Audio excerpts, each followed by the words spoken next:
The PlayStation 5 console generation is nearing to a close. For a lot of people, that may come as a shock, a surprise, and that is because this gen, things have flown by, and the pandemic certainly plays a major factor in that, as well as the games industry's very slow transition to this current gen hardware. Blame it on what you may, but the fact that just now we're seeing big franchises finally ditching new versions of games to the PlayStation 4 and Xbox One is quite telling on how these consoles failed to convince the average Joe that they needed or should want a PlayStation 5 or even a Series X. Obviously, recent games like Death Stranding 2 showcase the power of this gen, but it feels very late in year 5 for us to finally be getting these types of games. Still, obviously there is time for Sony to have the PlayStation 5 sell like hotcakes and make a major impression on gamers, especially with a console-only release at launch like Grand Theft Auto 6 quickly approaching, and exclusives such as Wolverine, Ghosts of Yote, and Intergalactic potentially defining this generation for Sony. It is clear though, a lot of mistakes were made this go-around. Bad investments and a live service push that brought us 2 weeks of the $400 million Concord and maybe Marathon and Fair Games one day. So while just about 40% of the PlayStation player base has remained on the PlayStation 4 up until this year, Sony is already gearing up for what they consider their top priority, the PlayStation 6, and it is indeed right around the corner. Now, speaking to this prioritization remark about Sony's future, this was actually said in the early part of this summer from Hideaki Nishino, the president and CEO of Sony Interactive Entertainment, and he was talking about console hardware being more of a priority than cloud streaming moving forward, or at least in the foreseeable future. Nishino brought up some of the limitations right now with cloud streaming, such as the network stability and just there not being an interest right now in gaming for anything other than local execution.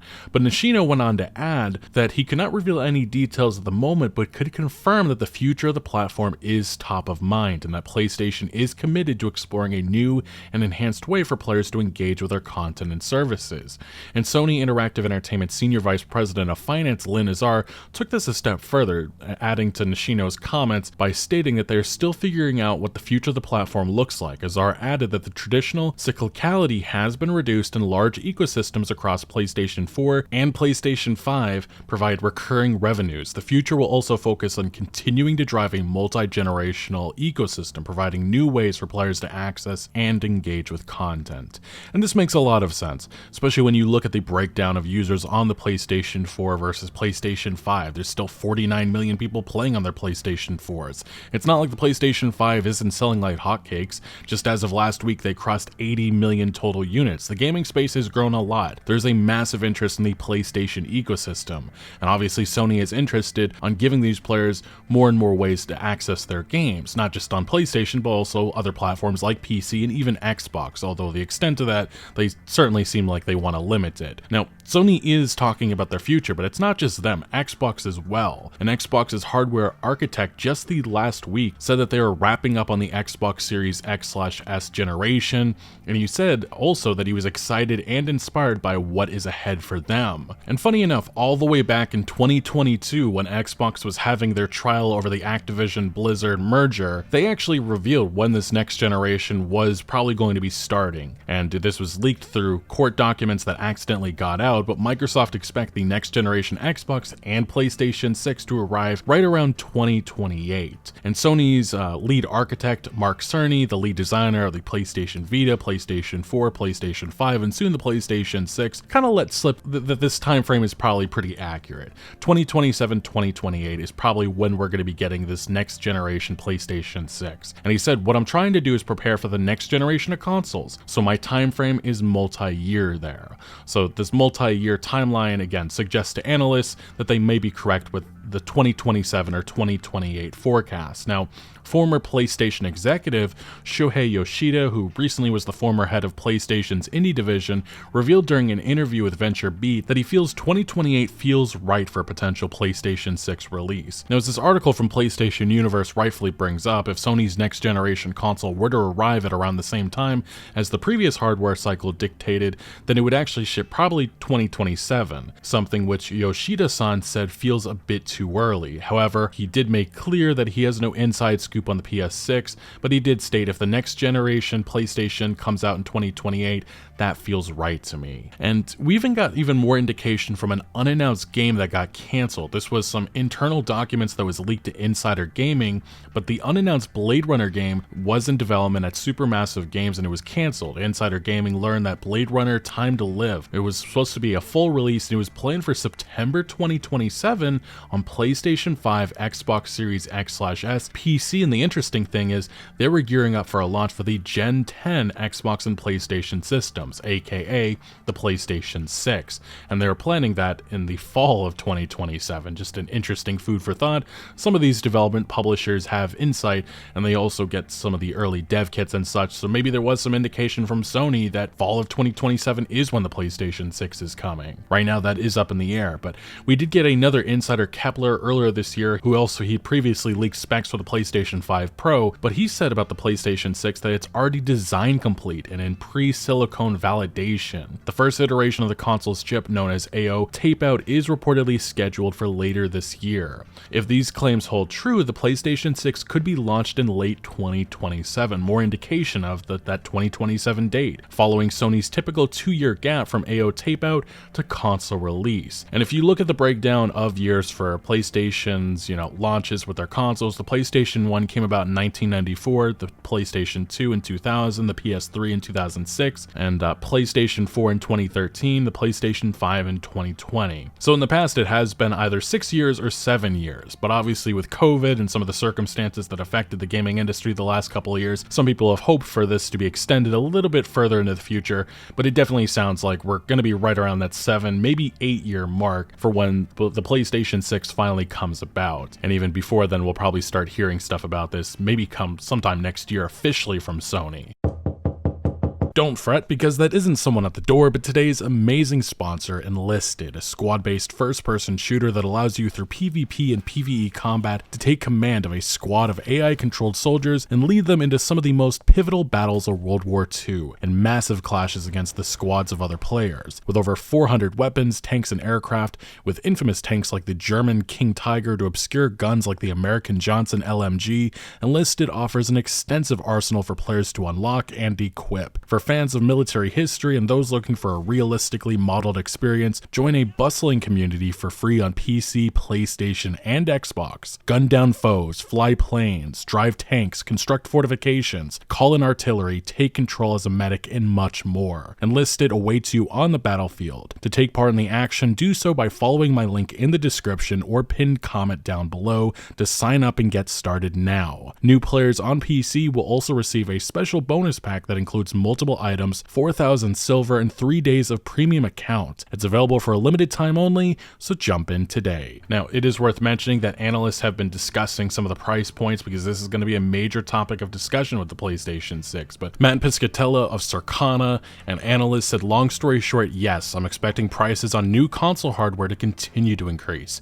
We've now seen that previously a bit radioactive following the PlayStation 3's pricing announcement way back when. $599 threshold reached or broken by both PlayStation and Xbox, so I certainly won't be surprised if we see that again. And furthermore, Reese Elliott of Media Research said, to see the PlayStation 6 and Xbox's next generation consoles retailing at $600 at least, PlayStation is clearly testing the waters with its PS5 Pro pricing. And indeed, you can blame the worldwide circumstances, inflation, so on and so forth, but yeah, video game consoles, they just aren't like how they used to be. They don't really go down in price. We have not seen that this generation, even with the Nintendo Switch last generation. This will continue to be a factor moving forward. Video game consoles are going to increase in price, and $600 probably sounds about right for where things will begin with the next generation. Now, in terms of PlayStation 6 features, it's important to understand that there has been a massive shakeup in the last couple of years with Sony and their chip provider. And this was actually leaked about last year from Reuters, and it was the fact that Intel lost the PlayStation 6 chip contract to AMD in 2020 2022. And the reason why was because there was a dispute over profit margins that blocked the deal, and the PlayStation deal could have generated $30 billion in revenue. So AMD, their partnership with Sony is continuing into the PlayStation 6 generation. This was clear with some of the stuff that they worked on with Sony with the PlayStation 5 Pro, and furthermore, it was actually said in an interview with IGN, it was outlined some of the stuff that we could see from this partnership bleeding into this next generation. Now, while the PlayStation 5 already broke the seal on implementing AI in console hardware, that mid-generation console introduced PSSR, PlayStation Spectral Super Resolution, Sony's version of AI-powered upscaling, and that is just the beginning. Mark Cerny has already come out and said that PSSR was just the beginning of what would become Project Amethyst, a partnership with AMD to make game graphics better for everyone, which would of course include Microsoft. Now you see, PSSR could only do so much on the limited hardware of the PlayStation 5 Pro. Next generation, that won't be a problem, or that won't be the case. Now, according to Cerny, AMD and Sony have co-developed a new algorithm for AI-based upscaling, which is reportedly what the upcoming FSR Redstone is at least partially based on. Now, this new co-developed algorithm is intended to make upscaled games look sharper than they do now, and this of course is going to be something that is a massive part of the PlayStation 6 generation. Now, it is worth mentioning that AMD's Jack Hoon let slip that the machine learning acceleration hardware we're co-engineering on RDNA 5, our next generation, is a direct outcome of the collaboration that we're doing. And up to this point, we hadn't known that the next AMD GPU generation would be called RDNA 5 until now, let alone that Sony's collaboration helped to engineer it, which one would assume that this is going to be a major factor for the PlayStation 6. Now, furthermore, on this AI-powered future, as IGN points out, while AI models are computationally intense, it makes much less work to have your GPU upscale an image to a higher resolution than to render all those pixels the old-fashioned way. Frame generation takes that concept to another level, adding entirely new frames to the render queue. And when IGN asked Mark Cerny about whether frame generation was coming to the next generation hardware, the PS6, despite needing a high frame rate to begin with, he told us that ultimately it comes down to player choice. SIE can support a high frame rate by having a lower resolution render and more aggressive super resolution. We can also support a high frame rate by using frame generation. And once that choice is out there, Sony can learn more about what gamers want. And it does sound like Sony is going to ultimately leave the option of using frame generation up to the developers.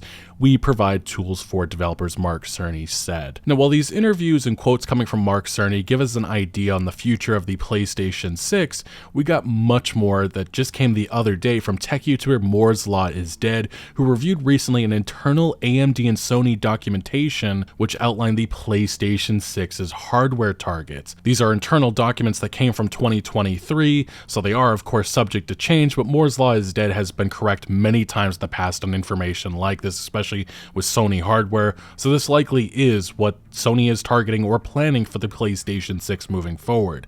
Now, according to him, the console is codenamed Orion, and it will be focusing on delivering high performance without pushing the price beyond what most players can handle, which is very interesting. That is going to be a focus moving forward for all of these console makers. Now, from what's been shared, the PlayStation 6 is rumored to run on AMD's upcoming Zen 6 CPU architecture paired with an RDNA 5 based GPU. It's rumored to deliver around triple the rasterization performance of the PlayStation 5 and have a huge jump in ray tracing capabilities, all while using less power than the PlayStation 5. Support for PlayStation 4 and PlayStation 5 games is also said to be a part of the plan through backwards compatibility. For a more comprehensive spec breakdown, it is said that the CPU is 8-core Zen 6 or newer, 40 to 48 RDNA 5 compute units at 3 GHz or higher, GDDR7 is going to be used, and Sony is considering either a 160-bit or 192-bit bus, unlikely to go beyond 256-bit. The total board power will be around 160 watts, which, yes, will be lower than the PlayStation 5's power use,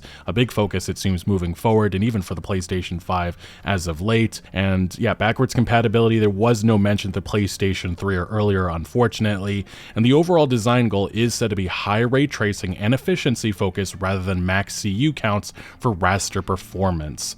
And it is said that according to the leak, Sony is targeting a mid-2020 2027 start for production, with the PlayStation 6 maybe hitting shelves in late 2027 or early 2028. Now, this is not where this ends, because while this is the main PlayStation 6 console that will be hitting the market, it is not the only one, because it has also been said that a PlayStation 6 handheld is also being planned, which will likely be some sort of maybe companion item to the PlayStation 6. Now, the PlayStation 6 handheld is codenamed Canis and is planned as a native gaming device rather than a cloud streaming add-on. The leaked specs of the PlayStation 6 handheld suggest Sony is building a compact but capable portable system that could serve as both a dedicated handheld and a dockable mini console.